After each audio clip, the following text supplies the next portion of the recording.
From Radio DePaul, Chicago's college connection. My father spent 3 years restoring this car. It is his love. It is his passion. I have an unnatural passion for rocks. I learned to feel things I've never felt before. Love, jealousy, passion for disemboweling. Look at all the passion on that wall. Well, jazz flute has always been a small passion of mine. It's a bathroom. It's not just a bathroom, David. It's a passion project. My passion project. Destroying someone else's passion project. This is Passion Project with your host, Peyton Baisden. That's so true. Oh, it never gets any less true. I love hearing those words. Hey everyone, welcome back to Passion Project. We're having a grand old time today. One of the best times ever. Today's been a good day for me. I hope it's been a good day for you.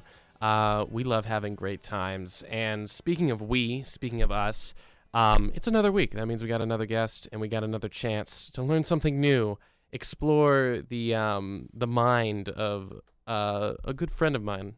It's Ali McGee. Yes. Woo! Yay! Back on the radio. Back on the radio for the first time. No, it's so glad to have you back. Haley, describe yourself to the listeners at home. What do you think they should know about you? What do you identify? With? Okay. I'm about 6 feet tall. If you DM me, maybe I'll give you like better measurements. Brown hair. Sometimes I wear glasses, and I identify with those all. That's fantastic. Something crazy that kind of blew my mind today. We were getting ready to do the show, and Haley walks in and was like, "Hey, just got off from work.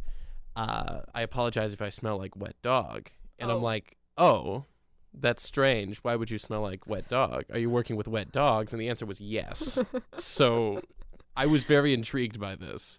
Yes, I work with wet dogs. At 8 a.m. this morning, I woke up and I walked to work in these same sweatpants and shirt, hence the smell of wet dog. And my job title is called Dog Aquatic Instructor. So what this implies to me is I know I went to like my local park district and I paid for classes and we'd play in the pool and like learn how to swim. Oh yeah. But for people. Are you telling me something like this exists for dogs or? Yeah, it's 2024 and the dogs need to learn how to swim too. So in Chicago, when it's cold outside, these rich people take their golden Burmese doodles to Haley McGee Dean, who runs around in a pool with them, and then they hop out, and then we're done. That's so fun. Yeah. Is this like at a YMCA? Like, what pool is this? Is this pool designated for the dogs? Yeah, it is simply just an infrastructure with pools for dogs, and they run our lives. That's multiple pools? Multiple pools, more dogs than humans. I find this endlessly fascinating. I believe this could be an episode in itself. Stay tuned for that. Yes. Dog swimming. I'll be back. The bonus episode. Yes. But as much as I'd love to talk about dog swimming, that's not what we're here to talk about today. We're gonna talk about a lot more than dog swimming. We're gonna discuss a bunch of different things. Some things that may or may not be true. Some things that people believe. Some things that we'll break down for you. Haley, what are you coming in with today? What are we going to talk about? So everything I'm saying here is truth, and that's the whole point of this all. My passion is conspiracy theories. That was awesome. Yeah. I could talk about how this became a passion of mine, but I'd much rather just dive into the theories themselves. Of course. Let's start breaking this down. Would you consider yourself a conspiracy theorist? Oh, of course. I see. So what you got for me? What have you been thinking about as of late? What's on your mind? Okay. The fact that I'm actually on the radio doing this is awesome. So I put most of these theories into my notes app late at night usually inspired by TikToks.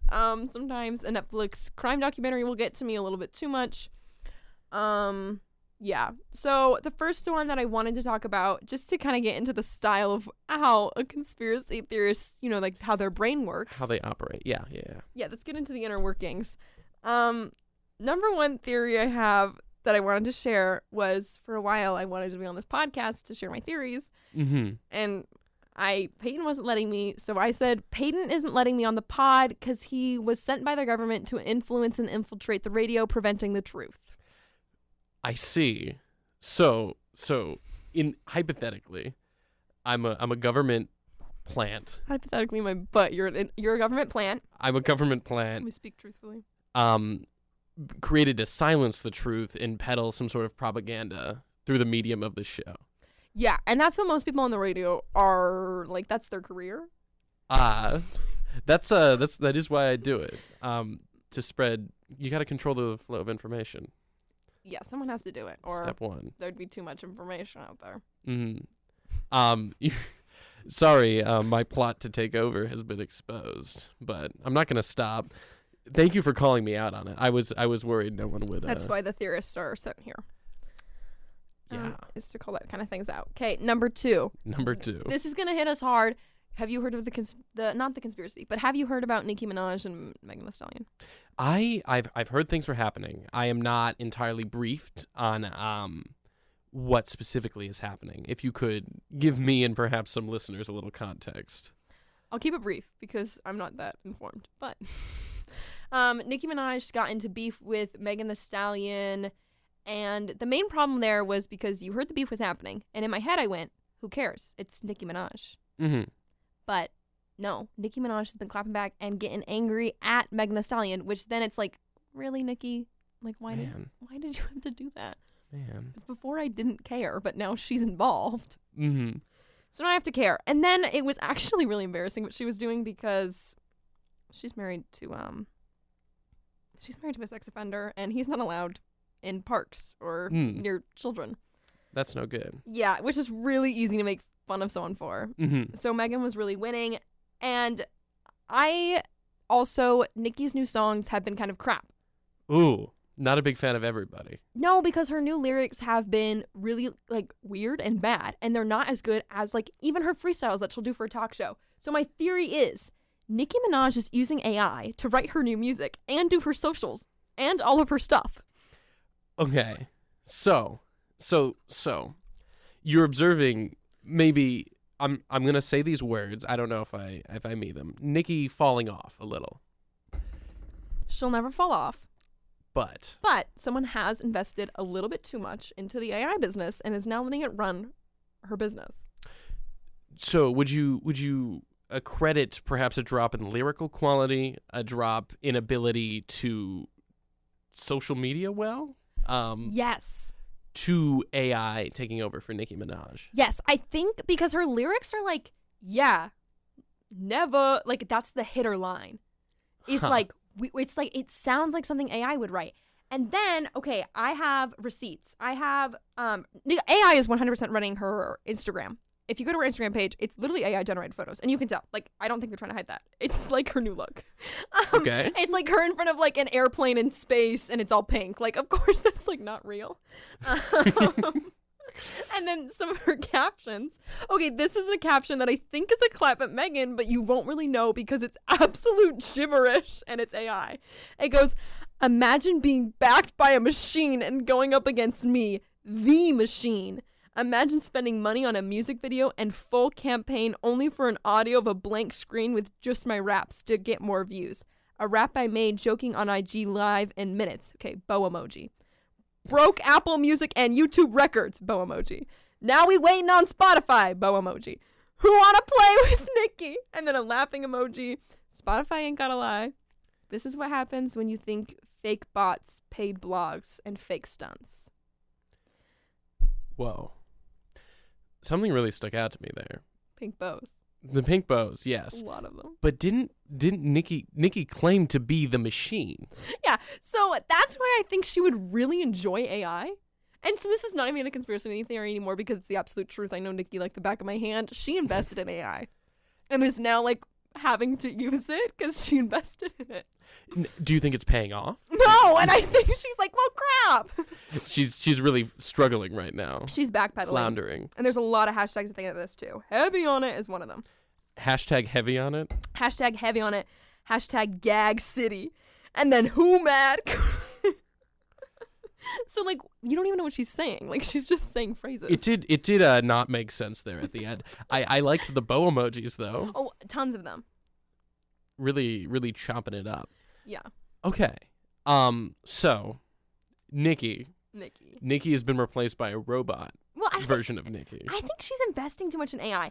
And I think a lot of people are investing too much into AI. That's, like, been my number one focus over the last few, probably months. It's been AI. Exposing the truth of AI underlying yes. in our society. It's ruining our lives. This makes me want to try and train an AI to do this show. It would be worse. I think it could do it, though. No, everything that's AI is worse, and that's why it's ruining us. We need to back off the AI. We need to back off the AI. Okay.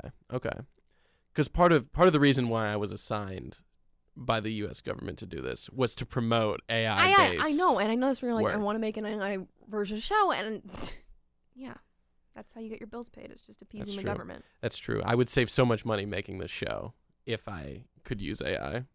And I've tried doing AI essays, and they're just really crap. So lesson learned. I've done the research. Done the work. Have you ever seen The Meg? With Jason Statham. I have not, tragically. Dang it! Okay. But no, I'm quite familiar with the film. Okay. I like talking about The Meg, even though I've never seen it. I think it's a great conversation piece. Okay. June 23rd, 2023. I went on Letterboxd and gave The Meg a 0.5 star. My review saying, oh God, okay. Okay, sometimes, so a conspiracy theory is all about the mind. It's never about the words. But to give you, like, credible information, I will directly say exactly what I said in my Letterboxd review, which was, everyone lookers AI generated. No one was real. It was all fake. They moved like game characters. So. Boom. So you think the entirety of the movie, The Meg, was AI generated? Well, it's like, okay, first of all, no crap. Because The Meg is not real. So I don't really know what I think I'm proving with this, but I am proving something. I will say the shark in the movie was made by a computer. That was not a real shark. Yeah. However, is the claim that Jason Statham, Rainn Wilson, and the many other people or things in that movie were created by AI? Yes. Okay, those people are real. I'm aware. I actually listened to Rainn Wilson's audiobook. So this man has to be real. Yeah. But I think that The Meg, they already were doing so much CGI because the location was CGI because you're not underwater. All the tech and the settings were like CGI. The animals were CGI. Why not just CGI the people? You already have them. I'm sure I think they shot most of it like CGI and lied to us because they look like game characters and they move like them because it's 2018. Oh, wow.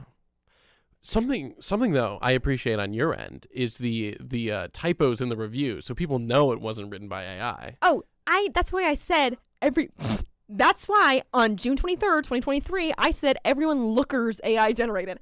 So people know that it's coming from a human because humans make mistakes. AI does not. And then a few months ago, I wish I could give you an exact date. I really like doing that. I reposted that Letterboxd review on my spam story. And I said, I've been delusional about fake. Wait, what am I saying here? Take your time. Oh, I mainly was pretty much saying if I disappear, print this story out and fully comprehend it and be ready to unplug from the simulation. So that's how they get you, is you discovered the truth about The Meg, and now they're going to come and silence you. I'm gasping for air over here. Wow. I actually impressed myself. I'm really convinced that I'm going to be unplugged from the simulation. Have you ever seen The Matrix? The Matrix, yeah. You know when he gets unplugged? Yeah, the in the 1999 film. I'm what many would refer to as red-pilled. Okay. Yeah. What does that mean? In the 1999 film The Matrix, Morpheus offers Neo a choice. Okay. of a red pill and a blue pill. Yeah. The blue pill, he forgets everything and he stays inside the simulation. But the red pill opens his mind to look beyond the Matrix. Oh, I'm not taking the red pill. I am the red pill. I am constant. You're constantly destroying the Matrix. I'm constantly destroying the Matrix. I completely forgot about the red and blue pill part of the Matrix. That's a huge part of it. It is a big part of it. And then the guy eats a steak. I remember that. Yeah, and That's part of the movie. the one that like the main part of that movie that rocked me was the unplugging part, like the part where he's like In the goop, yeah, he's in the goop, and I keep thinking like one night I'm gonna you're go going to to wake up. I'm gonna take like 4 melatonin, and then I'm gonna really go into like a heavy sleep, and then all my thoughts will be working around because I'm a conspiracy theorist, and they're gonna unplug me. I really like the part in the movie where they were shooting at him and then he like does like the back bend and he misses all the bullets. That was really cool. Yeah, that was He looks cool. really cool in the trench coat and like the sunglasses. And then they Yeah. have like all the guns and it's like awesome. Yeah. That's what stuck with me. But no, I think that's I don't know if this is that's a very big Andrew Tate talking point. Is he's like you gotta discover the Matrix Wait, and is it? escape. It is. Why would you know that? Do you listen to him? Do you regularly listen to Andrew Tate, Peyton Basden? Not with regularity or often. I am learned about the world. Okay. Yeah. Just like you're learned about the world. We're learned in different ways. Yeah. I don't think I could like pick Andrew Tate out in a lineup. I only had heard that name and diagnosed it with like evil. It's like every time I hear it, I'm like evil. He has a look to him, and he looks the way you think he should. Oh, okay. He's bald, Oh, okay. Okay. Yeah. and he's got tattoos. Okay. Okay. Yeah. So just make a mental image, and then I'll after the watch out. show, I can show you, just so you know if you run into him, No, I'll what be. to expect. I'll know what to say. Yeah. Okay. Have you ever been on TikTok? I have. I am a TikTok user. And do you watch edits on TikTok? I want you to know. So my TikTok, I do not follow anyone. I do not like anything. Okay. Except for a few days ago. Oh, you know how you can repost videos? I didn't know you could do that, and the little thing Yes, popped I up. don't repost videos, but I see other people do it. And I hit it, and the video was an edit of the character Tangerine from Bullet Train, played by Aaron Taylor Johnson, who I will say Extremely attractive. is quite attractive in Yeah. that film. And in a good edit too. And so I reposted that, and that's currently the only video I've reposted. And then I'm getting notifications Peyton! that people I know are liking it. I'm like, because I just wanted to save it to my camera roll. That's Wait, all that's I wanted actually to worse. do. That's actually... So, but now it's on there. I don't know how to get rid of it, but I'm kind of okay with it because maybe I should own this part of myself, you know? Did you like that edit? Like, press No, the like button? I no. didn't. Or like In as a your human. mind. It was good. Yeah, you obviously enjoyed it because you wanted your camera roll. So that's what my next conspiracy. Because I like talk to people about it, and I'm like, "Have you seen Bullet Train?" I need to like And then you explain it pull to up people. an edit in your I camera could. roll? I can show it to you. If I think someone- you'd like it. If someone said like a commonly attractive character, like, oh, have you ever seen like Aaron Taylor Johnson? Aaron Taylor Johnson. Oh my God. In Bullet Train. and Bullet Train, and then pulled out an edit of them from their camera roll. What? That's It's a not- normal thing to do. I mean, think. I'd probably appreciate it because it's a good edit. Okay, so this is what I have to. This is Yeah, my yeah. conspiracy theory. Let's get back. Okay, you know how in movies, when you die, you get like an edit of your life, like a snapshot of all your good memories before you go? Yeah. Okay, in the movies, yes? Yeah. Okay, what if that's the truth? Okay. Uh-huh. Okay, sorry. Okay, I'm tuning in. What if that's the truth? Like you can live your life through edits in heaven and someone died? Because you know how people like die sometimes, but then they get revived? In movies or in real life? IRL. Like Jesus? No.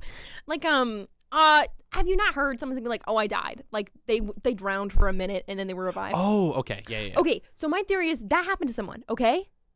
They died and went to heaven and they saw their life through edits and then came back, maybe like 5 years ago, and was like, whoa, edits are obviously very profitable and like a really great way to relive your memories. What's a collective memory that we all have? Movies. So the angels are making our edits. So the edit that I saved in my camera roll Was made by an angel from heaven. makes sense. So in this conspiracy theory, heaven is real too, and you take that however you want. Like, this is like You should make the next God's Not Dead movie about this. I will.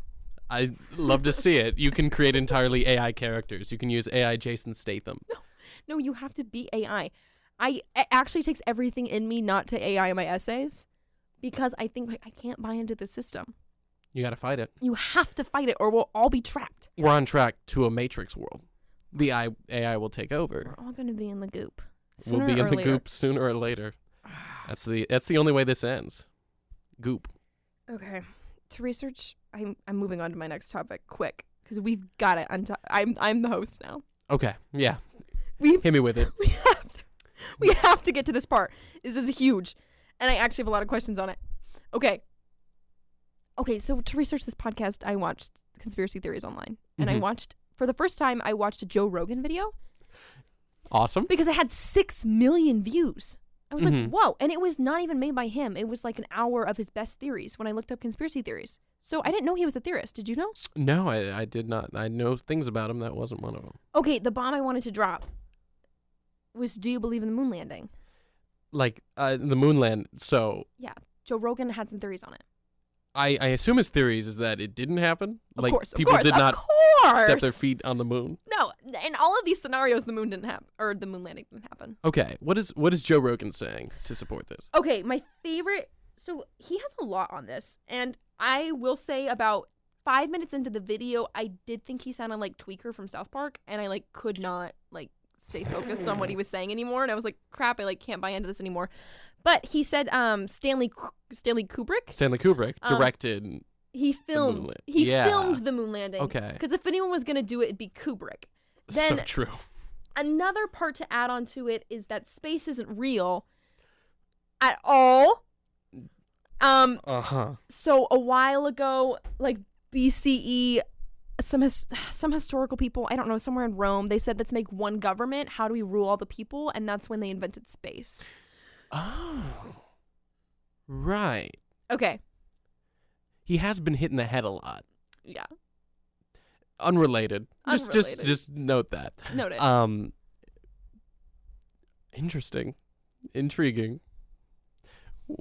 Well, Haley. Was the moon landing real or no? Open to interpretation. Oh, God. Okay. Hey, are you a moon landing believer? Do you think space is real? Oh, obviously not to both of those things. Okay. Just wanted to make sure we were on the same page. Yeah. Well, Haley, our time is nearly up. It's very sad. Do you have any last-minute things you'd like to plug? Thoughts, feelings, ideas you want to get across to the people at home? Share your truth, Haley. Okay. I know I've come off really strong on this podcast, and it's really just all excitement. But we love passion. If you're on your phone right now, Passion Project, go to Instagram, and then type in the @ symbol, and then type in Haley McGee Dean, and then follow me. And thank you. Totally, yeah. You can also find Haley. She is tagged in the promotional post for this episode. If you follow Passion Project Show on Instagram. Haley, thank you so much for being here. This has been a fantastic time. You've opened my mind to the world. No problem. Yeah. I wish you good luck swimming with dogs and breaking the Matrix. And you all at home, I wish you a fantastic week.